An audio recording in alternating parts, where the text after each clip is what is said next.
السلام علیکم ورحمۃ اللہ وبرکاتہ۔ سامعین کرام، جب اللہ رب العزت کے حکم کے مطابق حضرت اسرائیل علیہ السلام زمین کی چاروں طرف کی مٹی مٹھی بھر لے کر اللہ رب العزت کی بارگاہ میں حاضر کر دیتے ہیں تو اس کی نسبت حکم الہی ہوتا ہے کہ اس مٹی کو حجاز عرب میں لے جا کر ڈال دو اور میری قدرت کاملہ کا تماشا دیکھو۔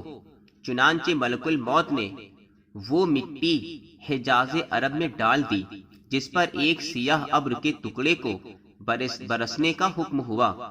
اب صورتحال یہ ہے کہ وہ اسرائیل علیہ السلام کی مٹھی جس کے حجاز عرب میں ایک گھٹا زور سے برس رہی ہے، چنانچہ لکھا ہے کہ پورے 40 سال اس مٹی پر پانی برسا۔ اس کے بعد ایک نورانی ابر کو حکم ہوا کہ جس نے صرف 1 گھنٹے تک اس مٹی کے ڈھیر پر پانی برسایا۔ یہاں جناب رسول کریم صلی اللہ علیہ وسلم فرماتے ہیں کہ میری امت تمہیں معلوم ہے کہ وہ 40 سال کی بارش کیسی تھی۔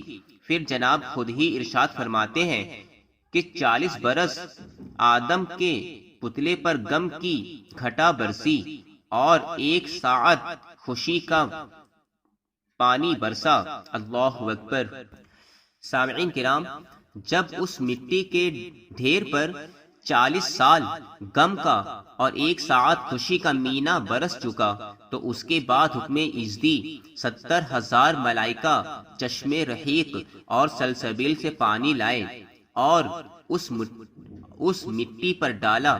پھر جب وہ مٹی اتنی عظیم بارش کے بعد اچھی طرح خمیر ہو گئی تو اب تمام فرشتے بحکم خداوندی الگ ہو گئے اور وہ مصور حقیقی جس کی بلا شرکت غیر تصویر بنانے کا حق حاصل ہے، اس نے اپنے دستے قدرت سے اس پر ایک وہ پیاری تصویر کھینچی جس سے قدرت کا ایک پورا کمال ظاہر ہوا۔ نیز اس کے ایک اشارے پر پتلہ آدم کے تمام اعضاء فرشتوں نے بنائے اور اس کا چہرہ خود اللہ رب العزت نے بنایا۔ جناب رسول اللہ صلی اللہ علیہ وسلم فرماتے ہیں کہ میری امت کے لوگوں، دیکھنا کبھی غصے میں اگر آ کر کسی چھوٹے بڑے کے چہرے پر تماچے نہ مارنا، یہ چہرہ خود مولا اللہ رب العزت نے اپنے دستے قدرت سے بنایا ہے۔ سامعین کرام، ایک روایت میں یوں بھی ذکر کیا گیا ہے کہ جب وہ مٹی اچھی طریقے سے خمیر ہو گئی تو اللہ رب العزت نے فرشتوں کو حکم دیا کہ آدم کا پتلا بنائے۔ اس کے بعد فرشتوں نے حضرت آدم علیہ السلام کا پتلا بنانا شروع کیا اور اس کے بعد فرشتوں نے پیر سے بنانا شروع کر دے تک پیر سے پیر بنایا، پیڑ بنایا، ہاتھ بنایا، پورا گردن تک کی پورا پتلا بنا کے تیار کر دیا۔ اس کے بعد ان کو سمجھ میں نہیں آ رہا تھا کہ ہم لوگ اس کے آگے کیا بنائیں۔ تب انہوں نے اللہ کی حضور حاضر ہو کر یہ کہا کہ اللہ رب العزت اب کیا بنائیں؟ تو اللہ رب العزت نے اپنے دستے قدرت سے حضرت آدم علیہ السلام کا سر مبارک بنایا۔ اسی لیے کہا گیا ہے کہ کبھی بھی غصے میں آ کر کسی کے چہرے پر نہ تھوکنا چاہیے، نہ تماچے مارنا چاہیے، کیونکہ سر اقدس کو یا ہم سب کے سروں کو خود اللہ رب العزت نے اپنے دستے قدرت سے بنایا ہے۔ پھر سامعین کرام، پھر سورج کو حکم ہوا کہ آدم علیہ السلام کے پتلے کو خشک کرے، جس کو سورج نے اپنی پوری تیزی سے 40 سال تک خشک کیا۔ نیز اس پتلے کے قد کی درازی پورے 60 گز کی اور عرض 7 گز کا واقع ہوا۔ یہاں رسول کریم صلی اللہ علیہ وسلم فرماتے ہیں کہ جنت میں ہم مومن مسلمان مرد اور عورت کا اتنا ہی قد و قامت ہوگا، غرض کہ یہ پتلا آدم علیہ السلام کا مکہ اور طائف کے درمیان وادی نعمان یعنی عرفات کے میدان میں تیار کیا گیا۔ پس جب یہ قالب بن کر تیار ہو گیا تو جوک در جوک فرشتے اسے آ کر دیکھتے اور نہایت تعجب کر کے کہتے کہ الہی، یہ کیا شے تو نے بنائی ہے کہ اس سے پہلے ہم نے آج تک ایسی تصویر نہیں دیکھی۔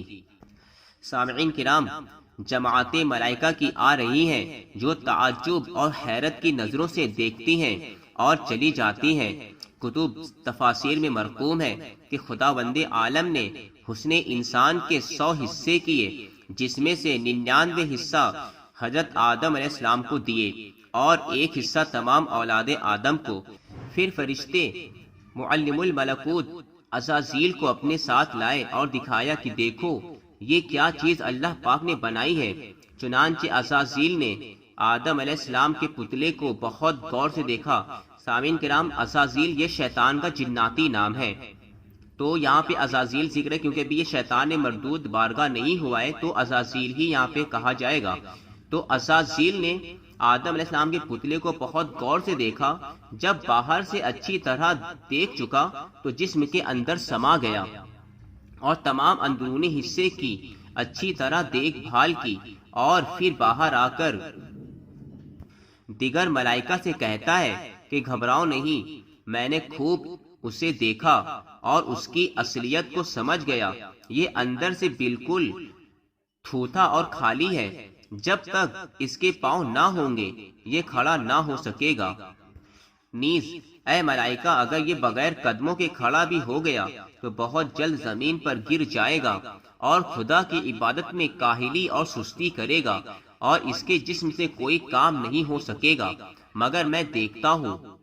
شیطان کہتا ہے عزازیل، مگر میں دیکھتا ہوں کہ اس کے سینے میں بائیں طرف ایک چھوٹا سا حجرہ یعنی کہ دل ہے، جس کا راستہ کہیں سے نظر نہیں آتا اور وہ بالکل بند ہے، معلوم نہیں اس میں کیا پوشیدہ ہے۔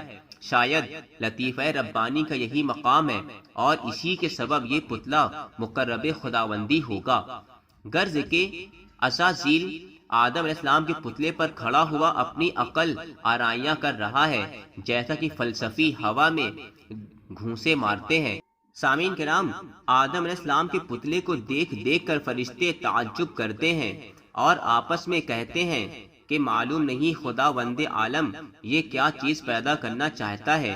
ان کے دلوں میں یہ خیال آیا ہی تھا کہ اسی وقت عرش معلی سے ندا ہوئی، انی جاعل فی الارض خلیفہ، یعنی اے ملائکہ، زمین پر میں اپنا ایک نائب پیدا کرنا چاہتا ہوں۔ چنانچہ فرشتوں نے جب یہ ارشاد خداوندی سنا تو وہ از روئے رشک یہ کہنے لگے، اتجعل فیہا من یفسد فیہا، کہ اے خداوند بے نیاز، کیا آپ ایسے کو پیدا کرنا چاہتے ہیں جو زمین میں فساد اور خون ریزی سے بھر دے گا؟ حالانکہ ہم جماعت ملائکہ آپ کی تسبیح و تحلیل کرنے کے لیے کافی ہیں۔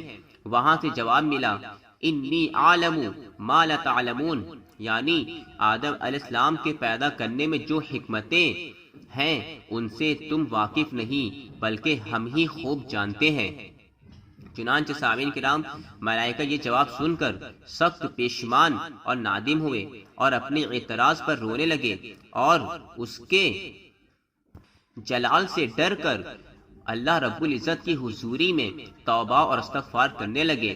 اس پر اللہ تعالیٰ نے ان پر رحم فرمایا اور ان کے اس کہنے کو معاف فرمایا، مگر یہ بات ضروری ہے کہ جب کوئی شخص اولاد آدم علیہ السلام میں سے نیک کام کرتا ہے تو فرشتوں کو اللہ تعالیٰ کی سرکار عالی جاں سے یہ خطاب ہوتا ہے، یا ملائکتی، اے میرے فرشتوں، اسی کو تم نے کہا تھا اتجعل فیہا من یفسد فیہا، یعنی ایسوں کو پیدا کرتا ہے جو زمین پر فساد اور خون ریزی کرے گا۔ فرشتوں ذرا دیکھنا، یہ میرا بندہ فساد اور خون ریزی کر رہا ہے۔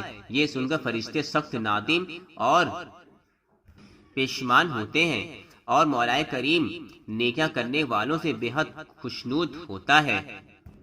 سامعین کرام، اللہ رب العزت کے نبی حضرت محمد مصطفیٰ صلی اللہ تعالی علیہ وسلم ارشاد فرماتے ہیں، الدنیا ملعون وملعون ما فیہا الا ذکر اللہ وما والیہ، یعنی خبردار ہو جا کہ ساری دنیا ملعون ہے اور جو کچھ دنیا اور ما فیہا میں ہے ان سب پر اللہ کی لعنت بڑی ہے، لیکن خدا کا ذکر اور خدا کی یادگاری کرنے والے اس سے محفوظ ہیں۔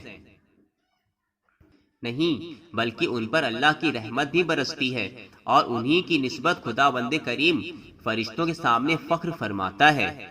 تو سامعین کرام، آج اس ویڈیو میں آپ نے سنا کہ حضرت آدم علیہ السلام کا پتلا کس طرح اللہ رب العزت نے پیدا فرمایا اور اسی طرح کی اچھی اچھی باتیں جاننے کے لیے ہمارے چینل کو ضرور سبسکرائب کر لیں اور بیل آئیکن کو بھی ضرور پریس کر لیں تاکہ آنے والی ویڈیو کی نوٹیفیکیشن آپ کو ضرور مل جائے، اور اس ویڈیو کو اپنے دوستوں میں ضرور شیئر کریں تاکہ ان کے علم میں بھی مزید اضافہ ہو۔